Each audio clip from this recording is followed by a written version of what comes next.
official story of St. Petersburg goes like this. A young Russian king, Peter, decided to wander around in Europe for a couple of years, and he saw how civilized and wonderful people they are, how advanced they are, and he decided to bring this wonderful culture back to his country.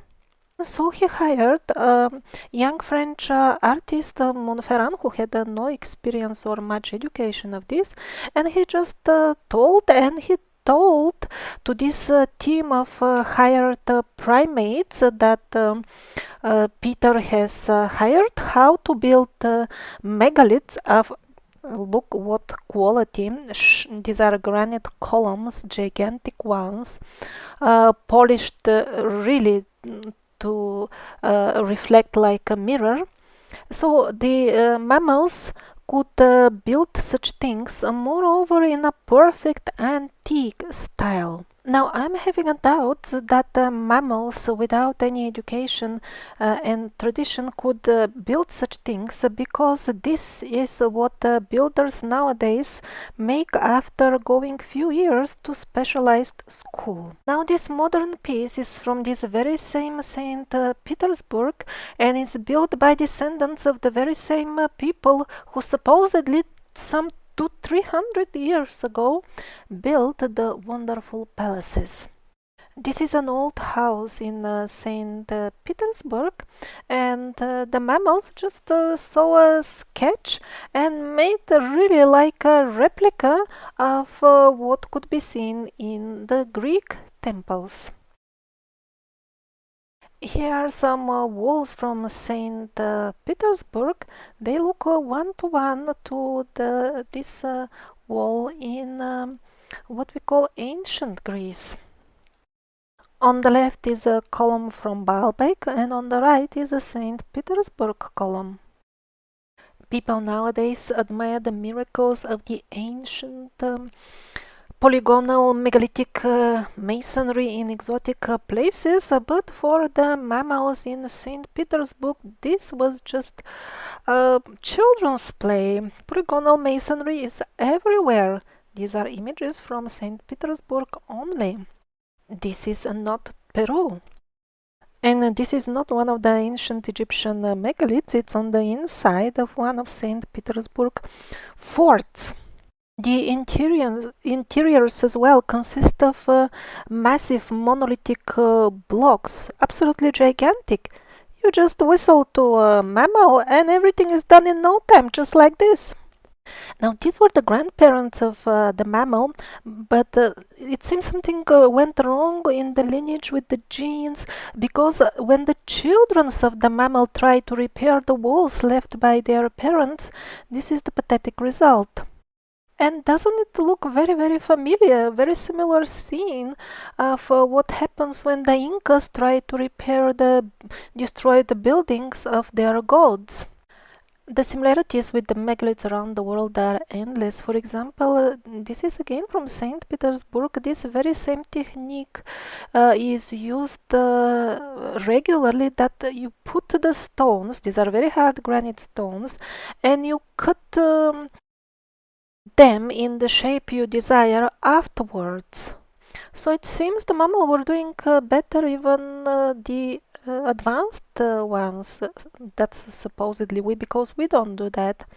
This is an example of the same technique being used in Japan, the Edo Castle or something like that, but the examples are endless and all around the world. The Great Pyramid in Giza, South America, endless. The main temple of the city, that now we call St. Isaac's Cathedral, and the main palace, the so-called Winter Palace, are both facing north, but not the current north, but the old North Pole, which is typical for many important buildings of the same style. The monument Medny Всадник is one of the emblems of St. Petersburg nowadays, and is supposedly a monument devoted to this great, wonderful King Peter. But upon closer examination, it turns out that somebody put a frisure on an old statue. This seems to be that very same horse rider that is depicted on coins since truly ancient times, and they give it different names to make it belong to their culture. It is Saint George, Alexander the Great, then somebody else, and somebody else. Originally, it must have been some important figure amongst the survivors. We don't know even who. But there are signs that the head has been replaced, and also the very posture. It looks like a person using a spear. Just the spear has been taken away, of course. Moreover, this King Peter wears Roman sandals. How suitable for the freezing winter temperatures of this region. They must have made the sketch for this statue when he was visiting Montenegro to play in the casinos or something like that. Also very strange that he has a sword that is typical for what commonly people call Roman times. And it has nothing to do with the swords that were used in the army during the actual times when King Peter lived. Moreover, the very simple design of the saddle, this was not used during the times of King Peter. At those times the saddles were already much more attached to the horse, while this is a very, again, Romaic style saddling of the horse. So they just changed the head of the old statue, put an inscription Peter, and so it became a brand new statue of King Peter that they're assuring us it was done on his time, and they're even giving us details who and how casted it and all that. The entire city of St. Petersburg is just full of Romaic style statues. So what to do with them? They can't do so much work to repair the heads of all, so they just change the name. And look at this. This is supposed to be some Russian general 200 years ago in full Romaic outfit and naked belly, and I really don't know. And at least for the main monuments they could hire people to write lies, but for the minor ones like this monument of General Suvorov, they didn't even bother to write a fraudulent story. They plainly said they found it in the fields. Even in the official version, this statue was found on the field of Mars. Well, most probably this is a statue of Mars indeed. But we are supposed to believe that, I don't know, it grew on a bush and it had the shape of General Suvorov, or I don't know what. There are some seriously heavy megaliths in St. Petersburg that place serious questions. Alexander Column is famous as the largest freestanding column and the largest column in the world made out of a single stone slab. Some 62 meters high, 3.5 meters in diameter, and weighing nearly 700 tons. But the huge columns throughout the city are just many of them. These are the ones from St. Isaac's Cathedral, much smaller than the Alexander column, but just get an idea of their size compared to the humans next to them. And these are on the top colonnade of the St. Isaac's Cathedral. I have asked in a video months or weeks ago, I gave their dimensions. Do we have a technology that nowadays is able to lift and fix columns with such a weight at such height?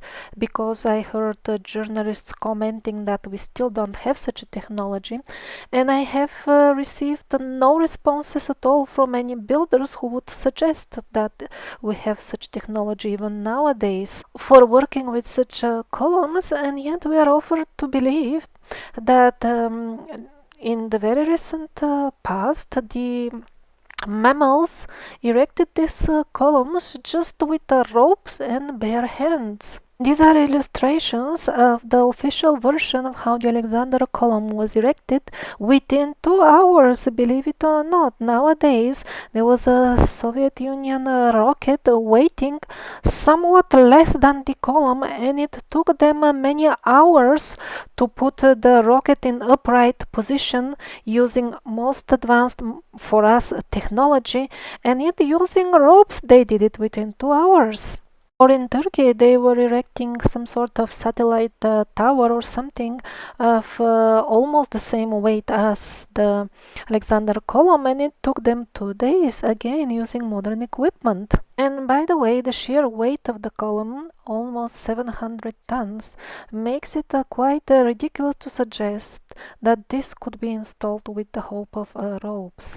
The famous Russian writer Alexandra Lorenz, she took some time and she made research into strength of different ropes, and she found out that for make this hypothetic fantasy system of ropes as depicted on these fantasy illustrations, they would need to be 36 centimeters wide. I mean the diameter of the rope. And that by itself makes it absolutely unmanageable, and by the way, too heavy to use anyway, because the full system of ropes would weigh too many tons by itself to be moved by the workers. What to speak of the column on the top of that? And by the way, you can't tie a rope with diameter of 36 centimeters anyway.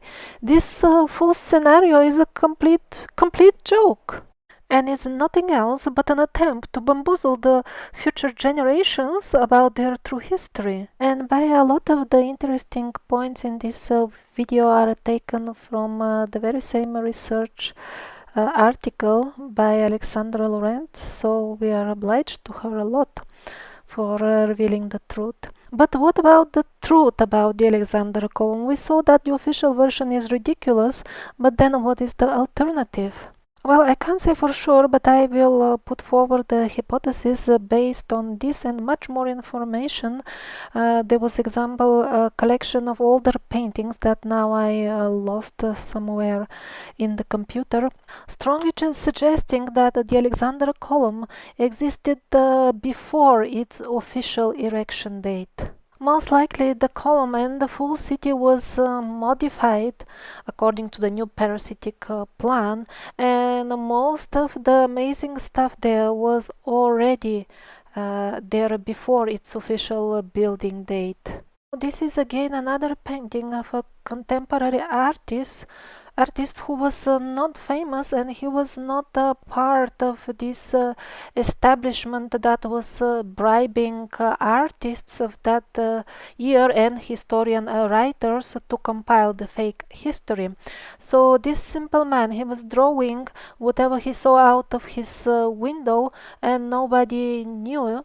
Otherwise, maybe they would have destroyed this painting. So what we see here is they're dismantling a small structure at the base of the column and modifying the column itself, because this scaffolding cannot withstand the column. And the full situation looks like a repair or modification and not like a building. It's more like a destruction. The column could have been, again, this is my hypothesis and it's not yet proven, for example, a device for transmitting atmospheric electricity and distributing it to the city. Because the question comes here, why place this column anyway? There isn't anything important on the top of it, just one of the thousands angel figures that are found all over the city anyway.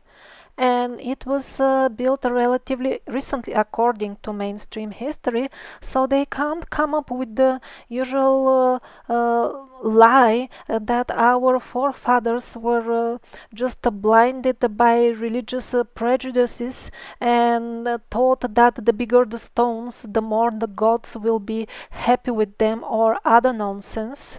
There is no official explanation given of why would people in the not so recent past supposedly do such a useless and painstaking work of erecting such a huge column that has no function, no apparent function at all, and moreover constructed from a single piece of stone, if it is stone at all, and if it is single, that I will touch later, but that's what they are assuring us. And why didn't they use the technique of making it from composite parts, a technique that is well known to humanity since thousands of years? We are making columns made out of smaller component. It's much easier to work that way. On the other hand, the penguins assure us that the scenes depicted at the base of the column celebrate the victory of Russia over Napoleon, which happened in the not so far away past. Then how to explain the Romaic outfits, sphinxes, and the gods of the survivor culture depicted all over? Were they also taking part in the battles? And why the coat of arms and all the symbols on their shields and everything is like the warriors of Romaic times? For example, exactly the ones depicted on the Trajan column in the center of Rome. Supposedly that one was made a couple of thousand years ago, and here we see the same stuff, doesn't fit at all. Also, some elements seem to have been added later on, like this one, for example. A thin line of metal of other composition is visible. Probably they just welded it at later stage because the inscription or whatever was below it could reveal the truth of what is this column and this battle all about. And just to wind up with the topic of the free electricity from atmospheric electricity that I'm suggesting, if the Alexander column was initially made to distribute it, then all these antenna-like devices that we see on some old depictions, they would nicely fit in the full systems. Then they would be the receptacles for such an electricity. And by the way, the full set of palaces was subjected to regular so-called by chance fires that would destroy everything, and they would rebuild it again. Now the description of those fires the various descriptions are all very fishy, and they seem to have been artificially created. I don't know why, but probably it could have been to erase the memory of whatever technology was still there left from the survivor times, and to substitute it gradually with each subsequent fire with something more primitive. Indeed, there are old texts suggesting that the very residents of the palaces themselves commented that every time the palace is worse when they make it, when they renovate it. It shouldn't be like that if the official history is correct, because they should have been progressing at that time instead of going down, and especially the situation as they presented in Russia at that time to us. Apparently, some very strong spirits took part in the creation of these architectural masterpieces of St. Petersburg. Like, for example, Augustin Bicantur. The mainstream thick books about the history of St. Petersburg assure us that he took very active part in the erection of the Alexander column. Which is a very fascinating story because he died at least 10 years before the column was erected, according to the very same mainstream history. Situation is not less weird with the other main characters of their historic fairy tales. For example, we're supposed to believe a little bit that this is the grave of the famous architect Montferrand who made it all happen and showed those sketches to the mammals. Well, actually, this is the only thing left from him, and it is a hypothesis that this is his grave, and the hypothesis is based on the fact that the letter M is engraved on this gravestone. Otherwise, he did not have any family, descendants, friends, relatives, or anything that he would leave any personal belongings or any information of how St. Petersburg was built or anything of this sort at all. And not only him, all the main builders and people concerned or responsible somehow, none of them has family alive. I mean, this is weird.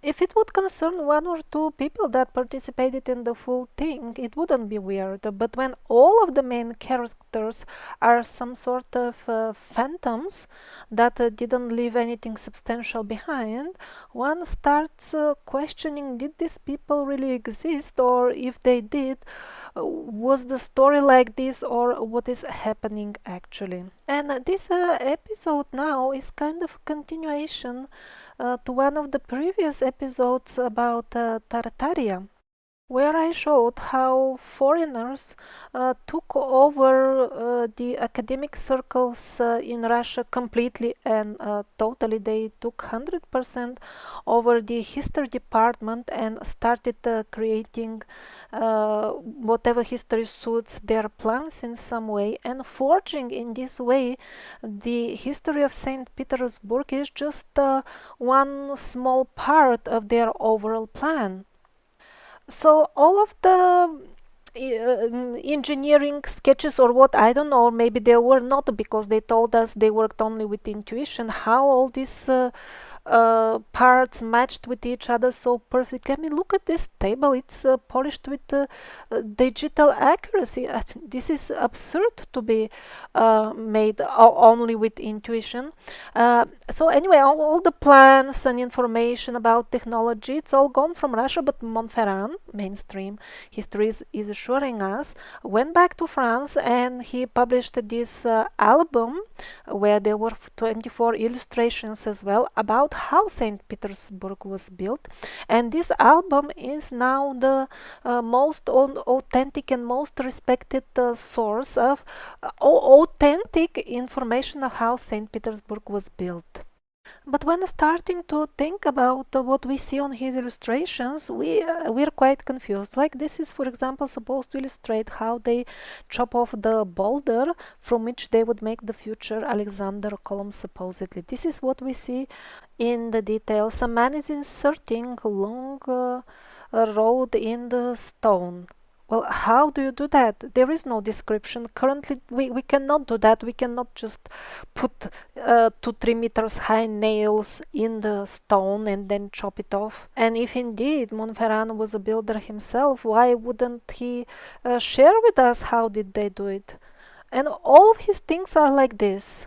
For example, this is how he illustrates the transportation of the enormous amount of heavy megalithic stones, few tons each. Some of them weighed many tons, and this complete setting is fantasy. I mean, this is not work for 4 men. You would need much more than 4 men to drag this, and much better equipment. These ropes are some sort of, I don't know, for dolls, or one wonders, are these paintings really done from what he has seen or for some other reason? Yes, people did transport rather huge stones with primitive means in the past, and some valuable photos have survived till nowadays, and we can see for what kind of stones, what were they using actually. Like, this is the relatively small one, the small stone hanging below the cart. And this is probably the best one because it shows the same size stone like the one on Montferrand's photos, and you see how many buffaloes are needed for its transportation. Here again, notice the size of the cart and what kind of stone was it used to transport. And this is our best equipment nowadays, used to transport such things. It is included in the Guinness records. Look at its monstrous size, and still it can only lift half of the Alexander column as its maximum allowed load. And this is a fairy tale illustration of how they supposedly loaded the Alexander column, which, according to some description, was not even completed at that time, so could have weighted, according to them, some up to 1,400 tons. And they put it on a boat just like that. I don't know. If we speak realistically, these are some pictures when they were transporting a real Egyptian obelisk weighing only 244 tons, and very special arrangements needed to be made. As you can see, they needed to construct special chamber in the ship and so on and so on. I mean, this is real stuff, and the other one, it simply doesn't work in reality. These were the arrangements they made for transporting the base of the obelisk, which weighted only 40 tons. So after seeing these real photographs, make your own conclusions about the credibility of the Montferrand illustrations. Now, this Saint Isaac's Cathedral was officially built for 40 years, starting year 1818 through year 1858, while the first column of it was erected, according to them, in year 1825. And yet official documents, the legitimacy of which is not disputed by anybody, like this one, mention it as already existing a building even before that. Numerous artists also depicted standing at its place years before its construction supposedly started, and many of them during this period, 40-year period of suggested construction time, yet they see it all completed during this period and functioning. Just pay attention to the year below each artwork.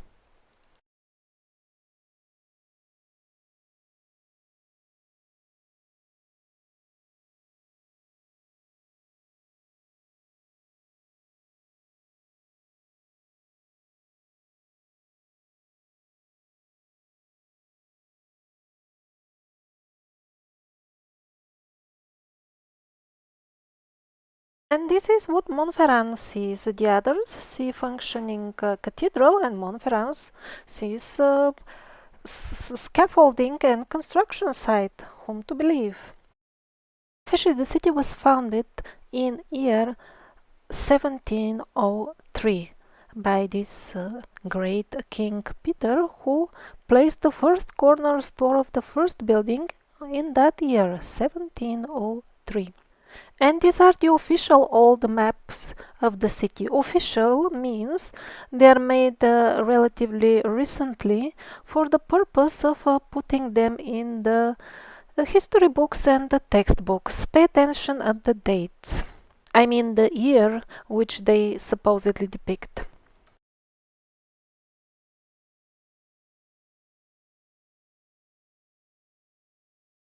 And yet contemporary artists depict this just a couple of years after the first cornerstone was laid down. Supposedly at this time the king was approving only the projects on paper, yet in reality we see a full functioning city. And also pay attention to the lovely layout of the city, the straight wide avenues and its neat configuration. Now this is a very interesting actual old map where they call the place Tartarskaya Sloboda, which means free place of Tartaria. So most likely, what happened actually, this was one of the last strongholds of the free Tatars, descendants of the survivors. And all these strange stories in the official history about St. Petersburg are nothing else but an attempt to cover the truth and make it look like something completely different.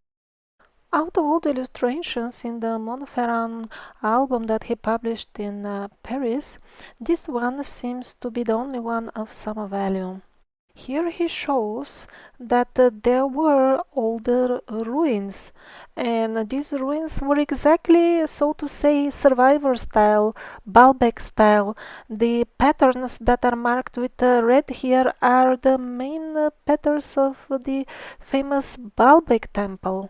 They are not in the official history, but there is confirmation of older ruins. Now, this is from St. Petersburg.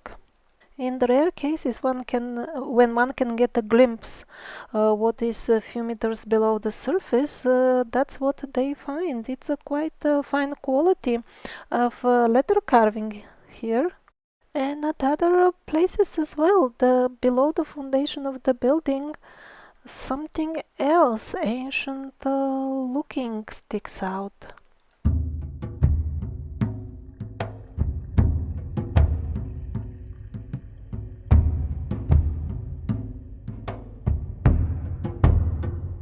But even if the Russian King Peter only remodeled the palaces of St. Petersburg and was not their original builder, it doesn't matter.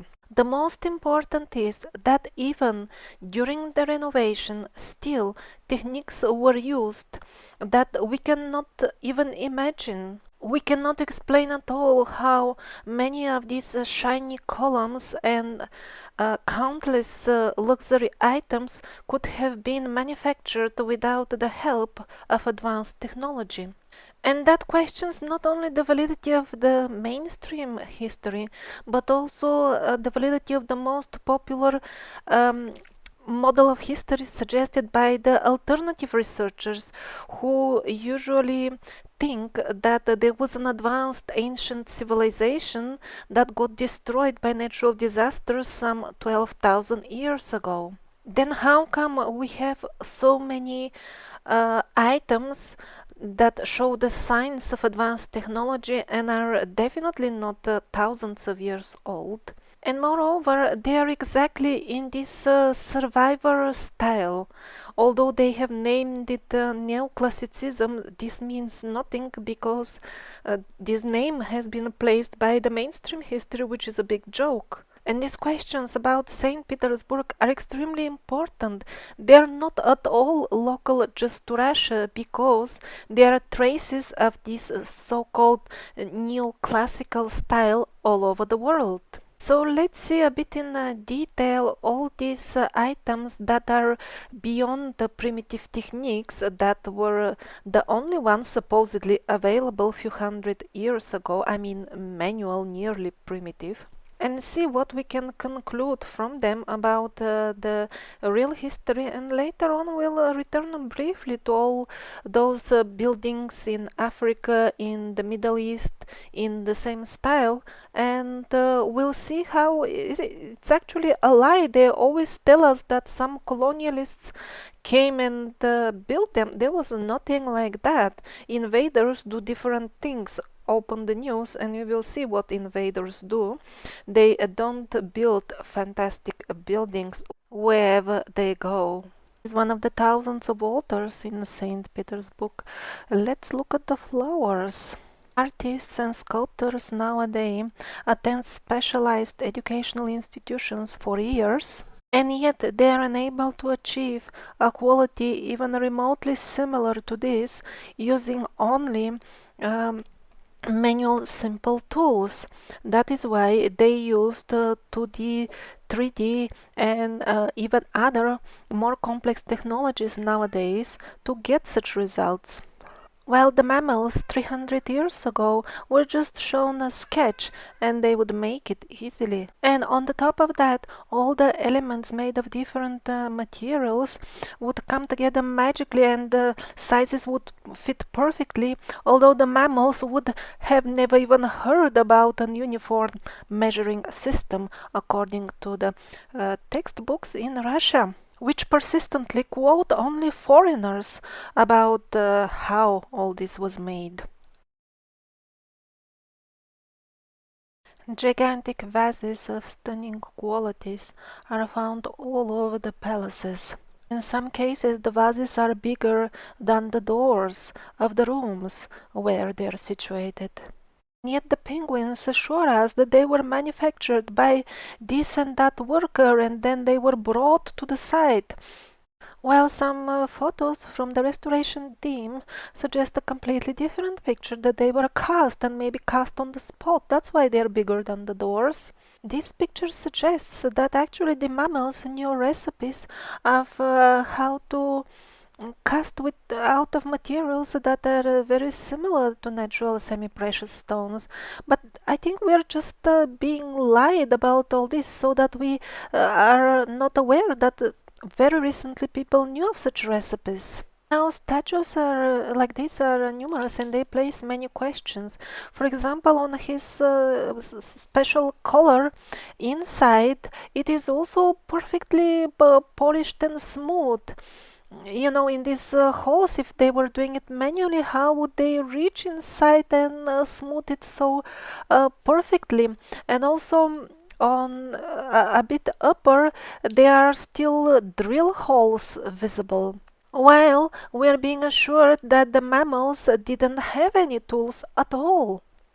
I think these are just lies so that we don't inquire into what kind of tools were these people still using.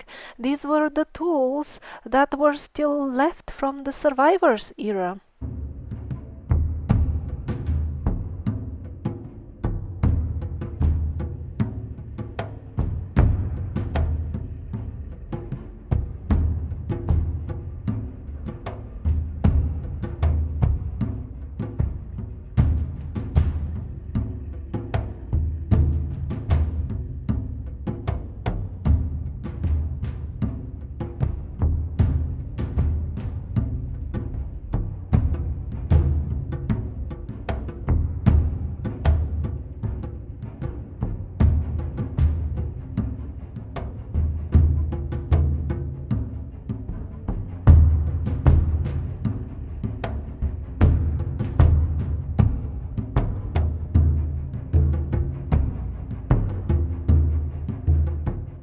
Now this is a remote and an important location in the outskirts of St. Petersburg, and the material is what appears to be an extremely hard black variety of granite. Now to achieve this quality using only manual tools is quite insane. I mean, you would need a factory working couple of years only on the elements of this, and it's even double. But if you cast this out of geopolymer, yes, then it is relatively easy and fast to accomplish. Some of the columns give the impression that they would be solid, at least somewhat solid inside. Others are definitely hollow, or at least partially hollow.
The history of building techniques assures us that the hollow columns technique is a relatively recent invention and should not have existed few hundred years ago. But here it becomes obvious that this history of building is not meant to inform people, but it is just another tool to used to artificially re-endorse and provide fraudulent evidence for the fraudulent mainstream history and nothing else. Also, the penguins who write the so-called history of building techniques pretend not to notice that many of the columns in St. Petersburg have horizontal stripes of various colors, which strongly suggests that they were cast at some point out of geopolymer, and this is not a really and fully natural stone. Yet one more evidence that the culture that built St. Petersburg was the same one that built all the various so-called very ancient megaliths all around the world. The technique is very similar. Or even if the stripes are left by some special tools, still the question remains why we don't know anything about these tools and why the textbooks tell us that the monkeys had no tools at all and did it all with intuition. And most probably those primates, mammals, knew even much more than that. For example, these gigantic statues, also of stunning quality and size, they are very similar to each other, but yet not identical. So it wasn't just simple casting, maybe. To make us believe that mammals freshly caught from the forest could build these palaces, they are telling us about some tough stone which was supposedly very soft and very easy to work with. Of course now it's not available, but it was supposedly available at that time, and I'm having the feeling that even if such stone existed, they are not telling us the full story, because we see clear machine tools, some sort of machine, maybe not even electricity powered, but some sort of machinery on the stones, and yet textbooks assure us that it was all run on intuition without machinery or measurement.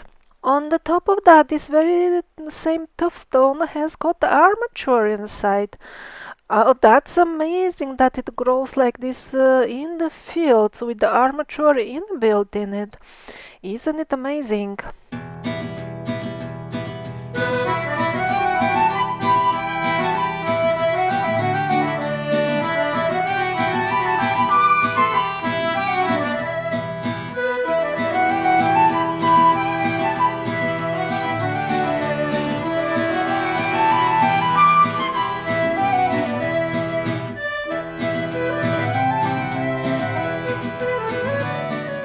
And on the other hand, please pay attention to the close details of where such a stone or a geopolymer meets with the next elements to him made of other material. One clearly sees how the soft mixture was not properly shaped at the very edges where the instrument wouldn't reach easily, and that's where it transpires that in these cases this was cast out of geopolymer, and it's not natural stone from the woods, as they say.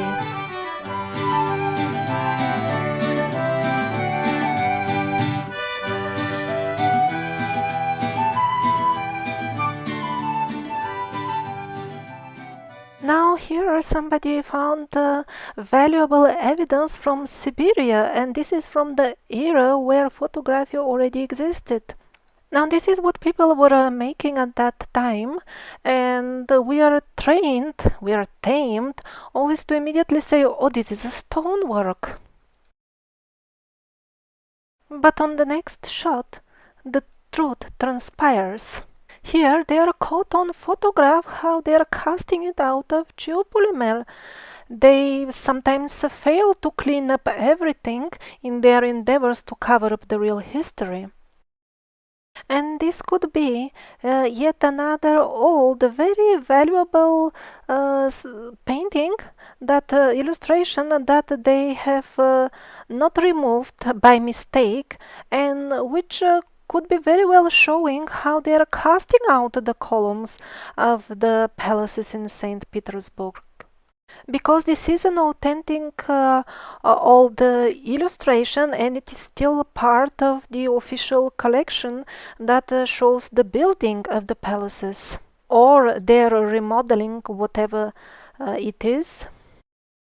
Officially, the amazing palace in which nowadays the Hermitage Museum is housed, one of the richest museums in the world, some regard it as the biggest collection of fine art on the planet.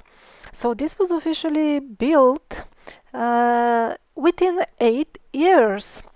And so many people believe this, although nowadays we, the so-called advanced ones, cannot complete anything of this sort within 8 years at all.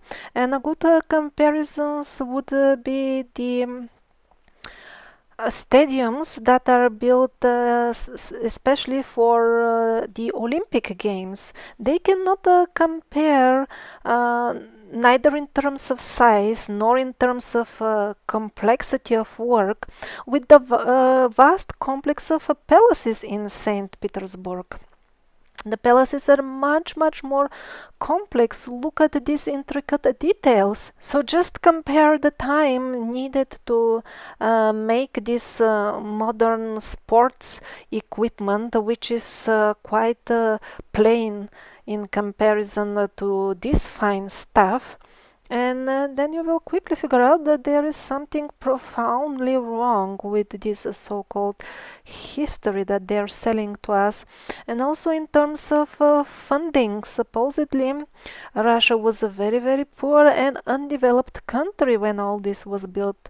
How could they finance it? It would be out of question if it was indeed all true. Now, in relation to the photos of Siberia that we saw earlier, I would like to share a personal experience of mine.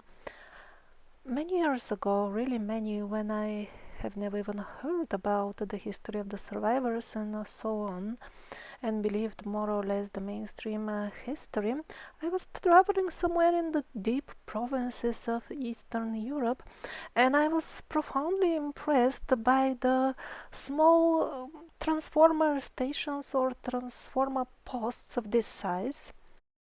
And they were of style and quality very similar to this image from Siberia.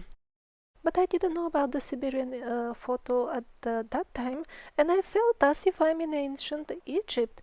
I thought, well, it would be very nice. How could one build actually a house like this? There should be some sort of technology that we know of, and why are we always talking that the megaliths of Egypt are a mystery when we're building the same nowadays? Now I understand that those transformer stations were actually indeed more or less recent from the survivors' time that ended some maybe in places 200 years ago. At least in terms of forgetting the actual techniques, building techniques, or at least the last poor remnants, morsels that we remembered.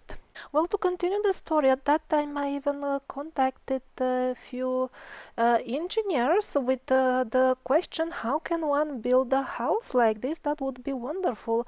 One would feel as one lives in a ancient Egyptian megalith. And of course, everybody assured me that this should be easily possible, but when it came out to finding how exactly, there was no clue. And I would like to illustrate for you how memory bleaching can occur very swiftly within a few generations, and very valuable information can be forgotten, and nobody would be even aware what we are losing. For example, on many herbal medicines, herbs that are still fortunately sold in the pharmacies, you will see a writing, this is not meant to prevent or cure any disease. This is only a food supplement. and still you have to follow the directions of your physician when you take it. Actually, this is ridiculous because we all know that herbs are exactly curing and preventing disease and are doing it in a much more efficient way than many of the current poisons in the vests of medicines. The nasty chemical stuff that is labeled as actual and proper medicine. Now we know that. However, in a few generations, if this parasitic scheme continues to develop as they plan it, uh, in few generation people will lose more and more their connection with nature.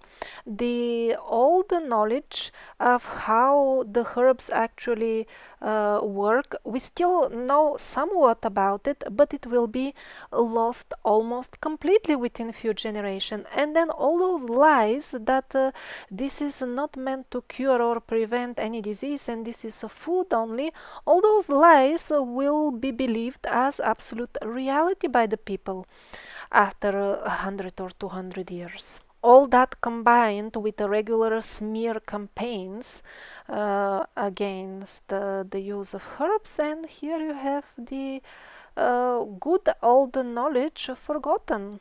So the same was the case with the building techniques. People had much better and ecologically friendly building techniques, but gradually they were put into the modern of that time building.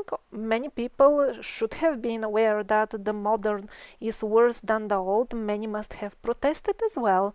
But what do we know about it nowadays? Nothing. In the same way as people in 200 years may be given little information about the protests nowadays that are going on against this smear campaigns of herbs and nature cure.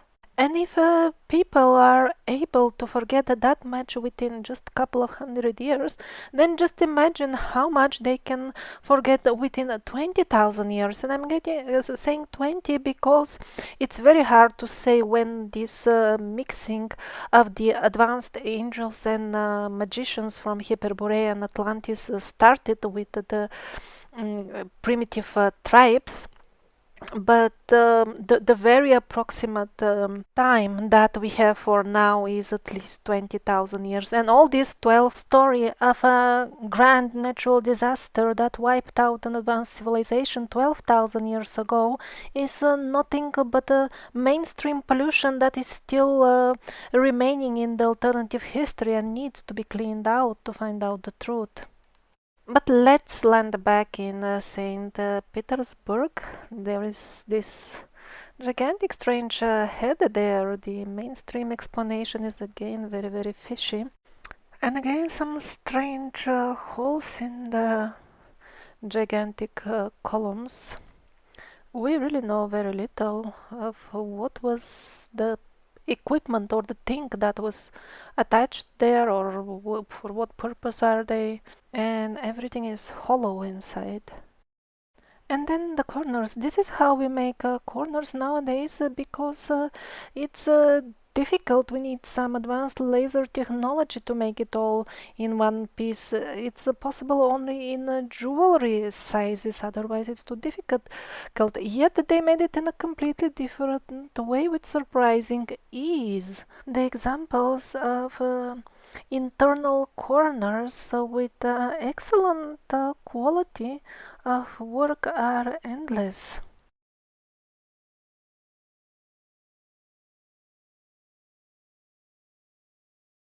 Do you still believe that uncombed mammals did all this using only intuition, no tools, no measurement? The yellow arrow shows the old stuff done by the mammals, and the red arrows show what we could do, how we renovated it.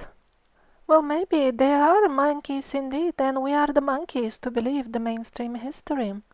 If indeed the level of technology was as it is suggested by the mainstream history, this is the quality of the art pieces that we would find only. This is fully consistent with the picture that they paint of those times. And such artifacts do exist indeed, but along with them there is a completely different class of artifacts, and they are not at all reviewed by the mainstream history. We are being assured that all the tiny metal rings of which this vest consists are manually made by blacksmiths in a very primitive way. But then how come all the rings are absolutely identical?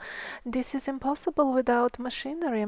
And really, was somebody that crazy to spend their time chiseling the name of the mm, manufacturing unit on each and every tiny and small ring? Were they using a needle as a chisel? This is insane.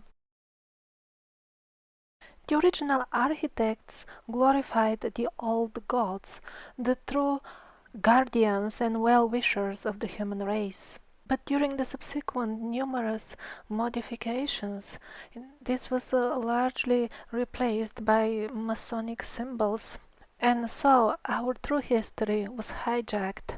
Just here and there a few places remained untouched, and we get an idea that the palaces were quite different when originally designed. But many of the large statues that are difficult to replace are still there.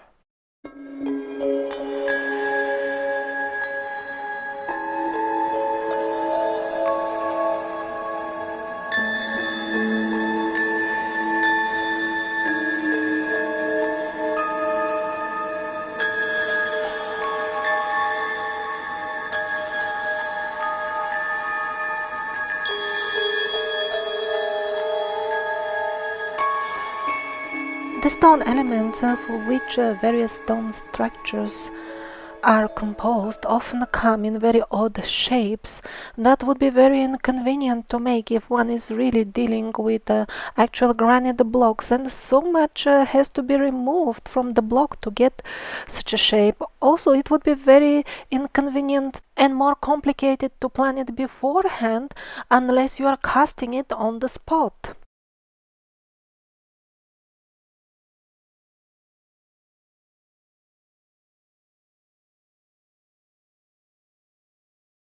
Also, some materials seem to be a bit odd, like this one, for example, looks like the red granite, but without the darker grains, so maybe in this mixture they simply did not put grains. All the brothers of this one are actually cylinders standing upright, but this one was maybe too soft when they removed the mold, or again the mixture went wrong. Too many clues lead towards the casting version, and yet somehow the mainstream historians don't want us to know about this. Parts of Petersburg, some of those parts that were built in survivor-style architecture, have seen the Great Flood. This is also true for most, or maybe even all, the Russian cities in this Siberian region that I call Hyperborean region. Do you notice the strange design of the buildings? Half of their windows buried in the ground.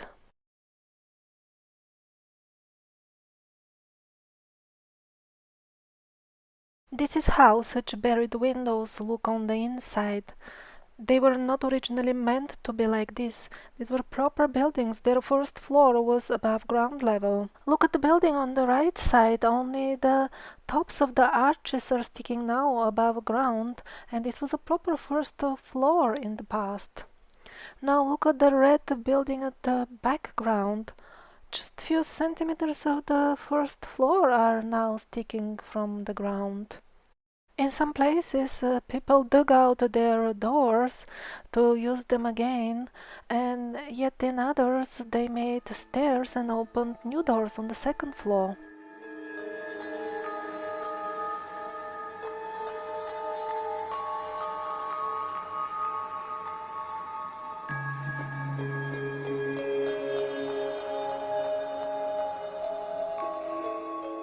Mainstream historians are trying to assure us that all this layer, thick layer of mud, of clay, is a cultural layer, they call it. Supposedly, it never crossed people's minds to sweep their street, and eventually, dirt, the dust outside, took over their houses to the extent that covered some of them completely. This is ridiculous. For example, this happened when one of these buried buildings gave in and a hole opened in the street. Do you really believe that such a garbage would pile up within 200 years so fast, and the people wouldn't even notice how their windows are gradually getting covered up with the garbage? Or maybe these were the falling off peels of bananas and coconuts from the workers that were making the city. Actually, there are no cultural layers and there is no garbage at all. These layers are of thick clay. And only below this couple of clay layers, there is the actual soil with humus.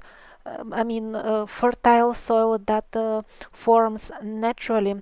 This is true for all these regions of cities that have been buried in such way. Usually, two consecutive thick layers of clay are noticed. In some places, they reach over 2 meters of thickness. This is one of the St. Petersburg palaces when devastated by one of the fires.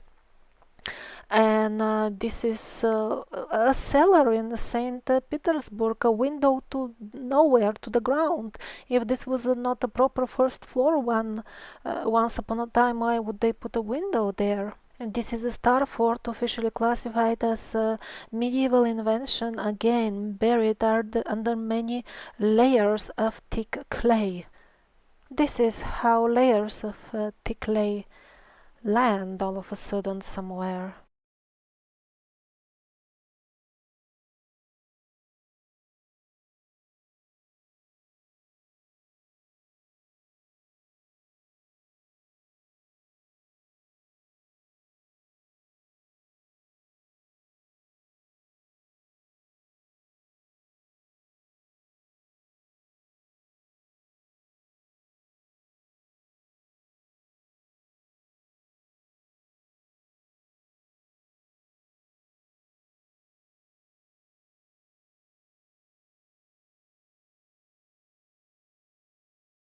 And interestingly enough, all the old drawings of St.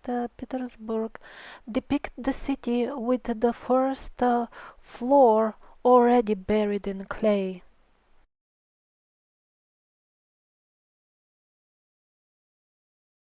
This gravure is supposedly from the time when the city was just built, and yet already people started making extra arrangements for additional staircases to make their doorways on the second floor. All this is yet another reason to believe that St. Petersburg was not built by this King Peter, but was just remodeled.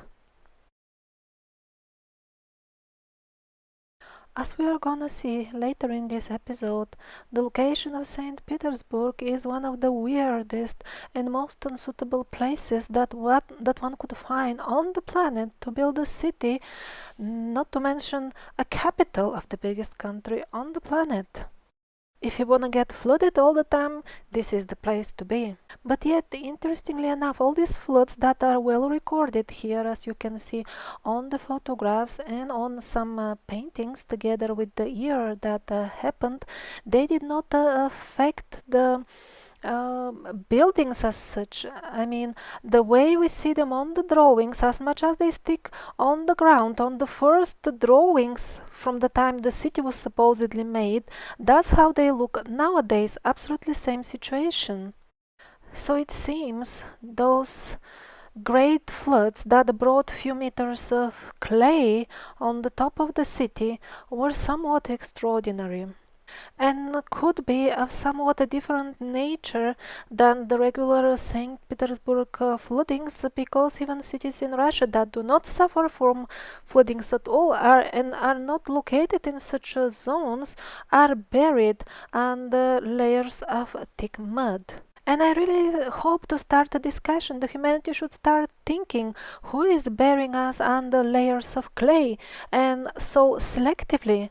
This is not just in the Hyperborean region and not just these cities.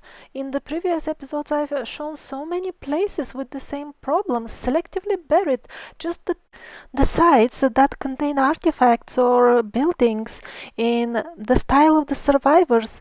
They are only buried with something as if dumped from above, and the rest around is normal with fertile soil that forms naturally. Another excellent example all the way from Greece, from the ancient site of Amphipolis.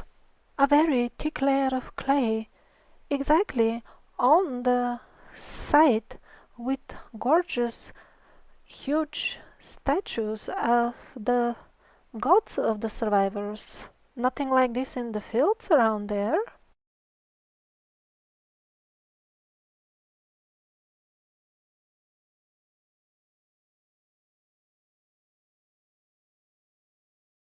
But let's get back to the Hyperborean region and see some of the actual artifacts that archaeologists have found under these thick layers of mud. They found coins. Look at the year of the coinage. So just 200 years ago, 2 meters of clay landed upon the land, and this is nowhere in the historic records. Well, bravo! And that is not just one location. These are hundreds of big cities in Russia. This coin also, year 730, is it 4 or 1? Or 1731, according to the newly imagined history. Well, it doesn't matter in any case, this is some 300 years ago. And they also find a pipe system that could not have functioned under freezing temperatures like the ones you get now in the region. So it was designed to function in some other weather. This will be a very useful fact in one of the future episodes when we are gonna reveal the frauds about the very ancient Ice Age. Also, they find wooden structures that are amazingly well preserved, and yet they try to date them as something very ancient, very strange. And this is what they find along such platforms, and that's how they date them. They find such things there as well, somewhat Egyptian looking. Strange that they didn't bring the Egyptians here in their hypothesis as well. And most amazingly, although the excavations were done during summer, this is what they uncovered. They found a layer of snow and ice below the layer of clay. This is quite amazing. I don't know how would you interpret that, but I myself see as a possibility that all these events happened really suddenly, and that's why this ice and snow could remain preserved in such a pristine condition till now.